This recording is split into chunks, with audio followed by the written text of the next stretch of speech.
আমাদের এই দুটো পক্ষের মধ্যে একটা পক্ষ বাঁচতে হবে, একটা পক্ষ বাঁচতে হবে। এই সময়ে নিরপেক্ষ বলে কিছু হয় না। নিরপেক্ষ থাকা মানে আসলে কোনো একটা পক্ষ নেওয়া। হয় আপনি অভয়ের পক্ষে, নয় যদি আপনি চুপ করে থাকেন, যদি প্রতিবাদের আওয়াজ না তোলেন, তাহলে অভয়া ধর্ষকদের পক্ষে। এই কথাটুকু আমাদের মাথায় রাখতে হবে। আমাদের যতটা লড়াই আমাদের শেষ শক্তি অবধি আমরা করব, সেই শক্তবিন্দু অবধি যতটা সাধ্য আছে ততটা আমরা লড়বো।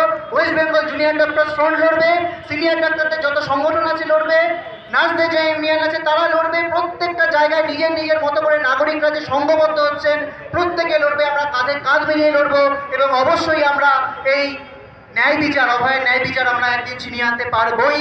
এই অঙ্গীকার রেখে আমি আমার বক্তব্য শেষ করছি। আর.জি. কর মেডিকেল কলেজে সেই ঘটনার প্রতিবাদে আমরা প্রথম দিন থেকেই রাজপথে নেমেছি ন্যায় বিচারের দাবিতে। এবং তারপর আমরা লক্ষ্য করেছি অনেক রকম ঘটনা প্রবাহ আর.জি. কর মেডিকেল কলেজে ঘটে গিয়েছে, যেগুলোকে সাধারণ মানুষের চোখে খুব অস্বাভাবিক মনে হয়েছে। এই সমস্ত কিছুর প্রতিবাদে আমরা আমাদের আন্দোলন করেছি। এখন আমরা সাধারণ মানুষ, সাধারণ পরিবারের ঘরের ছেলে মেয়ে প্রত্যেকেই আমরা আমাদের জায়গা থেকে আন্দোলন করেছি, আওয়াজ তুলেছি। আমরা প্রত্যেকেই জানি যে বিচার পদ্ধতি চলেছে, সুপ্রিম কোর্ট সুমোটো করে এই মামলাটি নিজেদের দায়িত্বে নিয়েছে এবং সিবিআই সেই মামলাটি গ্রহণ করেছিলেন ইনভেস্টিগেশনের জন্য। কিন্তু যত দিন গেছে ততদিন দেখেছি আমরা বিচারের পদ্ধতি বিলম্বিত হয়েছে। এখানে যারা আছেন তারা প্রত্যেকেই জানেন আমাদের মতোই।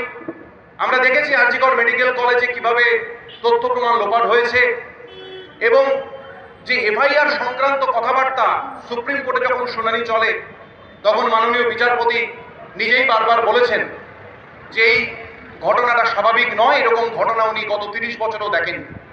তাহলে আমাদের সাধারণ মানুষের চোখে বা মনে এটাই প্রবৃত্তি বা এটাই আশা আমরা করেছিলাম যে তথ্য প্রমাণ লোপাট হয়েছে।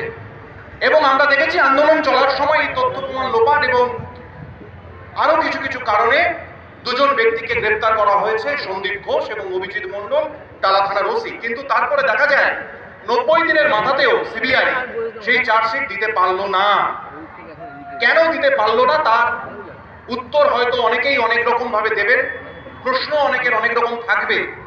কিন্তু আমার বক্তব্য সাধারণ মানুষ হিসেবে আমরা কোথায় যাব, আমাদের কোথায় যাওয়ার কথা, আমরা কার উপরে ভরসা রাখব, এই প্রশ্নচিহ্নের মুখে কিন্তু আমরা প্রত্যেকে এই মুহূর্তে দাঁড়িয়ে আছি।